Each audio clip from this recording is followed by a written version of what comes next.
Siamo un'impresa di piccole dimensioni che però fa cose importanti. Nell'ambito del Collegio Costruttori di Padova diciamo che possiamo essere l'azienda che più si impegna in quello che è la ricerca e quant'altro relativamente alla sostenibilità di fabbricati, al contenimento di consumi energetico, alle prestazioni acustiche e a tutti gli altri aspetti che sono propri di un fabbricato al passo coi tempi. Pur facendo molto ricerca dobbiamo fare le ore in più noi, cioè non ho un ufficio di ricerca e sviluppo ovviamente, però abbiamo una serie di professionisti e partner esterni, tra cui l'Università di Venezia, con la quale ci divertiamo a inventare le cose.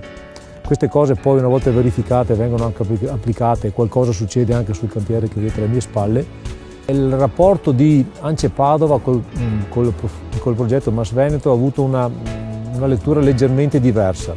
Cioè abbiamo fatto un percorso autonomo e abbiamo interpretato il fatto della ecosostenibilità, di quello che era il tema, con un'idea di portare gli argomenti a una diffusione sia agli addetti ai lavori, cioè praticamente alle aziende partecipanti al Collegio Costruttori, sia ai professionisti, sia a qualche privato, in maniera da portare l'informazione su questo argomento a una platea più ampia possibile. Come l'abbiamo fatta? L'abbiamo realizzata con dei convegni, delle conferenze a tema che hanno avuto un notevolissimo riscontro, perché abbiamo avuto una media di 150-200 persone per evento. Il ritorno è stato al di sopra di ogni aspettativa ed ha creato anche la richiesta di ulteriori informative e di ulteriori eventi che stiamo ragionando, valutando.